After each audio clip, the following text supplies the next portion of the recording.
This program is rated PG. It contains themes and scenes which may not be suitable for very young audiences. Parental guidance is advised. Be advised that the views and opinions of the hosts and guests do not reflect those of the station.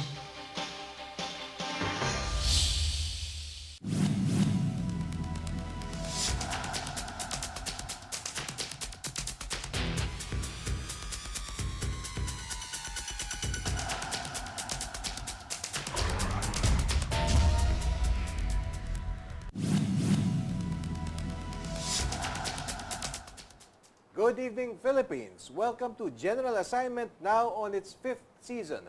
On the show tonight, Father Edu Garrigues, Executive Secretary of the National Secretariat for Social Action and Peace of Caritas Philippines. Also with us, Captain Fernando Ginto, a Filipino inventor committed to fight climate change. Okay, whatever happened to the victims of Typhoon Yolanda? Are they back on their feet 1 year after?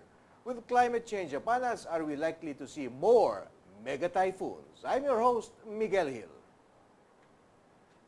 Good evening, Father Edu. Good evening, Captain Nandi.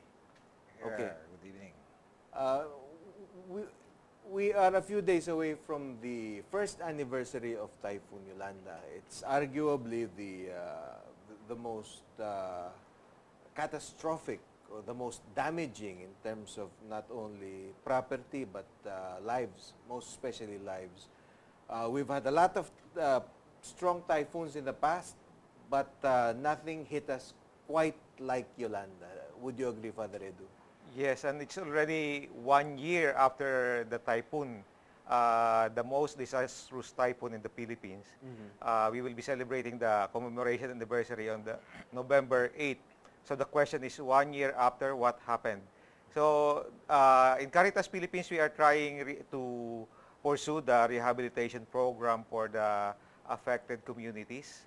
And we are happy to announce that we are able to raise 9.7 million euros for the use of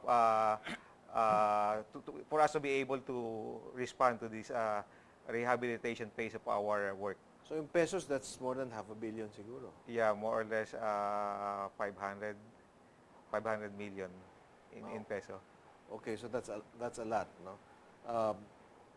You know, after the fact, after all that destruction, came there was a period of confusion, obviously, no.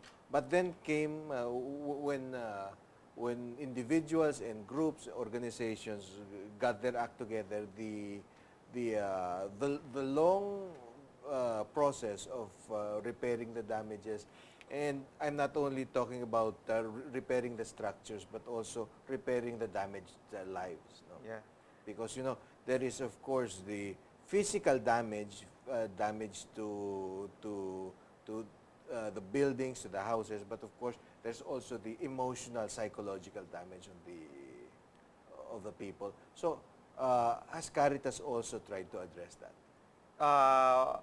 In the emergency or rehabilitation response, we are not focusing only on shelter. So this is an integrated program for development and rehabilitation, including the our psychological first aid for us to be able to assist the communities to really recover from the trauma of the typhoon.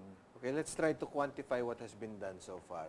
According to you, you have rebuilt 1,300 homes. It's actually 1,800, more than that. 1,800, okay. And this is a record-breaking data. And we are happy to announce that, and we are very proud to note that no organization has been able to do this accomplishment. So we in Caritas Philippines, we are able to accomplish this together with our network of dioceses. This is not subcontracted work. I mean, this is not subcontracted. yeah, we do it together with the community. So the we are targeting actually 3,700 houses for this year. And so far, we have been able to construct a total of 1,800, more than half in a matter of months. So I think you're doing a better job than the Philippine government.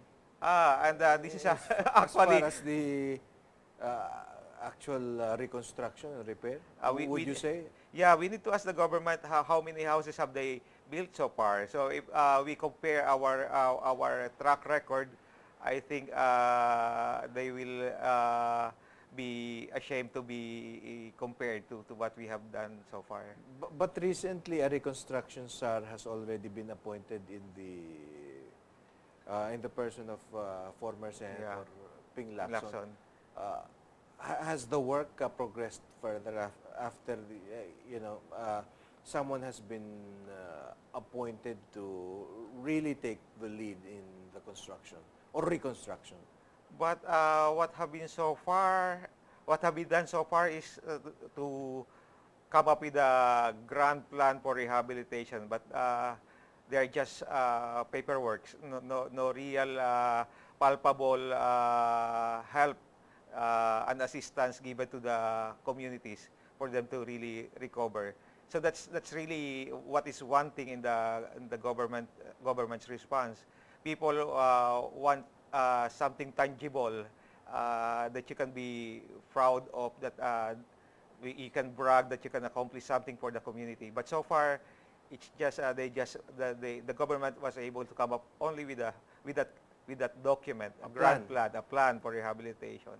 Okay, so essentially it's just a document. Yeah. It hasn't been, it hasn't materialized, in other words. Okay, Father Edu, ito ang, alam mo, kailangan natin suriin, kailangan natin balikan kung anong naging response dun sa mga critical na mga unang araw. Hindi dahil gusto natin na magturo ng sisi or to pin the blame on anyone, but with climate change, which is something that we will discuss in detail later, ito mga ganitong mga pangyayari hindi na malayong maulit. So kailangan mapag-aralan natin sa atin sarili kung saan tayo nagkulang para nang sa ganon, sa future medyo mas mabilis. Kasi sa mga ganitong bagay, yung timeliness ng response mo napakahalaga. So, yung mga first critical days, sabi nyo nandun kayo. Pangatlong araw, nandun na yata kayo on the ground. Marami tayong reports na narinig at siguro ang ating mga viewers dito na kung gusto nila mag-text ng kanilang mga opinion, kanilang mga nasaksihang bagay, you can text us. The number to text is mobile number 0915-209-6012. Yan. It's flashing on your screens. Ano ang naging problema dun sa immediate response pagkatapos nitong Yolanda? Dahil meron ako mga kaibigan na into rescue, mga private sector organizations sila, into rescue. Parang mas mabilis pa sila dun sa mga ibang first responders ng gobyerno. Maliban na lang yung AFP. I think ang AFP talagang napakabilis with their C-130s and yung tropa nila on the ground kaagad. Pero meron din logistics yan yung mga pagkain, yung mga sea rations and what have you. Bakit daw parang hindi naparating on time? O ito by perception lang ng mga tao? Siyempre, kasi pag you feel na pinagsungitan ka ng kalikasan, nothing is ever good enough. No? Pero ano ang opinion mo ron? Pagkatapos po ng malaking sakuna ng Yolanda, nandun kami nung siguro 3 days after. At chaotic talaga ang sitwasyon. Talagang magulo lahat at ang pinakang problema yung komunikasyon at saka yung transportation. So hindi makapunta mga relief goods kasi walang eroplano at walang mga pasilidad na transport na magdadala. Walang mga komunikasyon. Kaya napakahirap ng sitwasyon. Pero kaya nga kinakailangan na mas gawin mo yung creative way for you to be able to reach out to people. Yung mga key people parang nagkaaway-away pa, no? May mga issue pa no? At saka yun po ang nangyari, mayroon talagang paralysis kahit sa bahagi ng pamahalaan. So, expected naman, yung halimbawa, yung local government, apektado rin sila.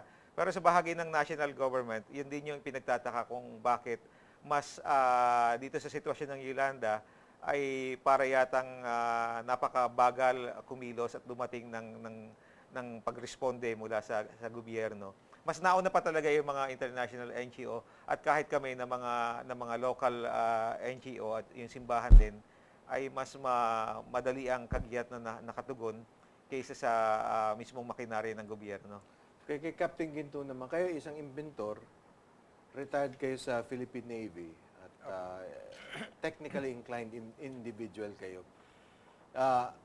Sinasabi nyo na kayo ay kaisa nitong hangarin na malabanan nitong tinatawag na climate change. No? So climate change is something that is real now, no?